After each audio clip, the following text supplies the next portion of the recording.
ஏன்னா திரு கருணாநிதி குடும்பம் மாதிரி, ஏன்னா திரு ஸ்டாலினுக்கு வந்து எப்போ முதலமைச்சராக இருந்தார், எப்போ திமுக கட்சியுடைய தலைவராக இருந்தார். அதனால் அவர் எம்எல்ஏ ஆகி அப்புறம் மந்திரி ஆகி துணை முதலமைச்சர் இப்போ கட்சிக்கு தலைவராகி முதலமைச்சராக இருக்காரு. நானும் 1989 எம்எல்ஏ, திரு ஸ்டாலினும் 1989 எம்எல்ஏ. நாங்கள் வந்தது வேற. இப்படி நின்று தலைவருடைய பேச்சை கேட்டு கொஞ்சம் கொஞ்சம் வளர்ந்து இப்போ உழைச்சு வந்திருக்கிறான். ஸ்டாலின் உழைச்சா வந்திருக்காரு, குடும்பத்தினுடைய அடையாளத்தை வச்சு தானே வந்திருக்காரு. எப்பொழுது பார்த்தாலும் ஸ்டாலின் பேசுவார், நான் யார் தெரியுமா பாரு, என்ன யார் தெரியுமான்னு பேச்ச தொடங்குவார். நான் முத்துவேல் கருணாநிதியுடைய மகன் திரு ஸ்டாலின் பேசுவார்.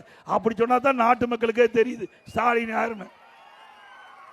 திரு ஸ்டாலின் அவர்களே, நாங்கள் அப்படி இல்லை, கஷ்டப்பட்டு உழைச்சு படிப்படியா கிளை செயலாளர், ஒன்றிய பொறுப்பு, மாவட்ட பொறுப்பு, மாநில பொறுப்பு, எம்எல்ஏ, எம்பி, மந்திரி, முதல் மந்திரி, இப்படித்தான் நாங்கள் உயர்ந்திருக்கிறோம்.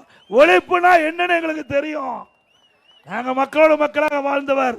இங்கே இருக்கின்ற பெரும்பாலான மக்கள் விவசாயிகளாக இருப்பேன்னு நான் கருதுறேன். இன்னைக்கு கிராமத்தை சார்ந்தவர்களாக இருப்பேன்னு சொல்றேன்.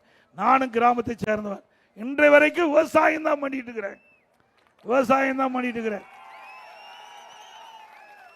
ஏன்னா விவசாயிய யாரும் ஒன்றும் பண்ண முடியாது. அதனாலதான் ஸ்டாலின் எத்தனையோ அவதாரம் எடுத்து பார்த்தார், எத்தனையோ வழக்கு போட்டு போகலான்னு பார்த்தார், ஒன்றும் பண்ண முடியல. ஏன்னா மடியிலே கனமில்லை, வழியிலே பயமில்லை.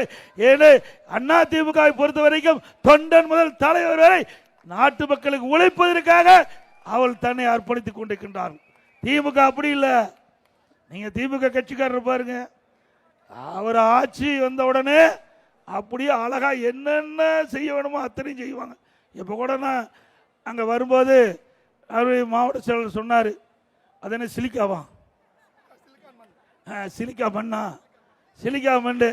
அங்கே இருக்கிற நகர செயலாளரா, அங்கே இருக்கிற பேரூராட்சி செயலாளர் நினைக்கிறேன், அவர் அடிமாட்டு விலைக்கு எடுத்து 500 ரூபாய்க்கு ஒரு டன் எடுத்து 50,000 விற்கிறார்.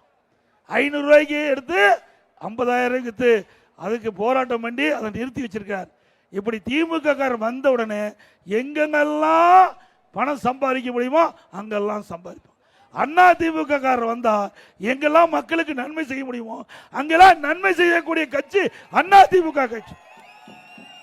செய்திகளை உடனுக்குடன் தெரிந்து கொள்ள கீழ்கண்ட கேபிள் மற்றும் டிடிஎச் நெட்வொர்க்குகளில் எம்நாடு செய்தி தொலைக்காட்சியை காணுங்கள். பாதகம் செய்பவரை கண்டால் நாம் பயம் கொள்ளலாகாது பாப்பா. மோதி மிதித்து விடு பாப்பா, அவர் முகத்தில் உமிழ்ந்து விடு பாப்பா. அண்மை செய்திகளை உடனுக்குடன் தெரிந்து கொள்ள இணைந்திருங்கள் எம்நாடு தொலைக்காட்சியுடன்.